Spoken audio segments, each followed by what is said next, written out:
అందరికీ రాఖీ పౌర్ణమి పర్వదిన శుభాకాంక్షలండి.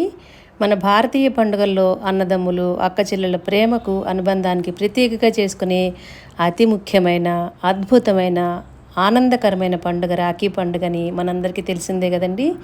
ఈ అద్భుతమైన ఆనందకరమైన రోజున అక్క లేదా చెల్లి అన్నదమ్ములకి చక్కగా రాఖీ కట్టి అన్నదమ్ములకు ఆరోగ్యము, సంతోషము, మెరుగైన ఆర్థిక స్థితి, వారికి మంచి జీవితం ఇవ్వమని భగవంతుడికి ప్రత్యేకమైన పూజలు చేసి ప్రార్థిస్తారండి సోదరిమణులందరూ కూడా. అన్నదమ్ములు ప్రత్యక్షంగా లేని వాళ్ళు సోదర సమానులైన వారికి లేదా భగవంతునే ప్రియమైన సోదరుడిగా భావించి రాఖీ కట్టే సాంప్రదాయం కూడా మన దగ్గర ఉందండి, మన భారతదేశంలో. అదేవిధంగా అన్నదమ్ములు కూడా జీవితాంతం తప్పక తోడుగా ఉంటానని, కంటికి రెప్పలా కాపాడుకుంటానని కూడా మాట ఇస్తూ ఉంటారట.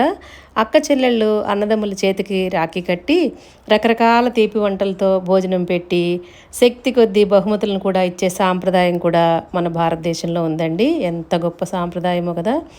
అలాగే భగినీ హస్త భోజనం ఒకటిను, రాఖీ పండుగ ఒకటి మన భారతదేశంలో అన్నదమ్ముల ప్రేమకి, ఆప్యాయతలకి గుర్తుగా మనం చేసుకుంటూ ఉంటాం కదా. అలాగే అన్న లేక తమ్ముడు అక్క చెల్లెళ్ళకి పసుపు కుంకాలు, బహుమతులు ఇచ్చి ప్రేమను, ఆప్యాయతను ఒకరినొకరు తెలియచేసుకుంటూ ఉంటారు ఈ పండుగ రోజున.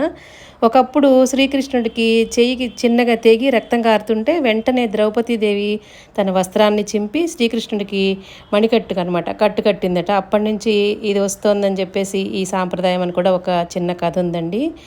అంటే రక్త సంబంధమే కాకపోయినా సోదరభావంతో ప్రేమగా ఆమె చేసిన ఈ సేవకి ఆనందించి శ్రీకృష్ణుడు ఎన్నో విధాలుగా ఆమెని రక్షించాడని చెప్పేసి పురాణ గాథ కూడా ఉందండి.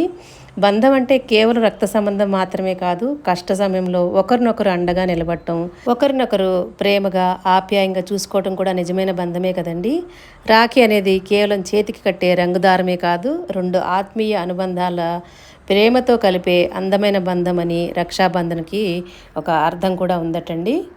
భగవాన్ శ్రీ సత్యసాయి బాబా వారి 101వ జన్మదిన వేడుకల్లో భాగంగా ఏఎస్ నగర్ శ్రీ సత్యసాయి సమితిలో నిన్న జరిగిన భజన కార్యక్రమం బలరామకృష్ణ గారు, జయశ్రీ గారు అని చెప్పేసి వాళ్ళ ఇంట్లో జరిగిందనమాట. చాలా ఘనంగా భజన అనంతరం మా సమితి కన్వీనర్ శ్రీ గణేష్ గారు అందరికీ కూడా బాబా గారికి కట్టవలసిందిగా రాఖీలను అందజేయటం జరిగిందండి. అందరం కూడా భగవాన్ బాబా వారికి రాఖీ కట్టి మాకు స్వామిపైన ప్రేమని, భక్తిని తెలియచేసుకున్నామండి.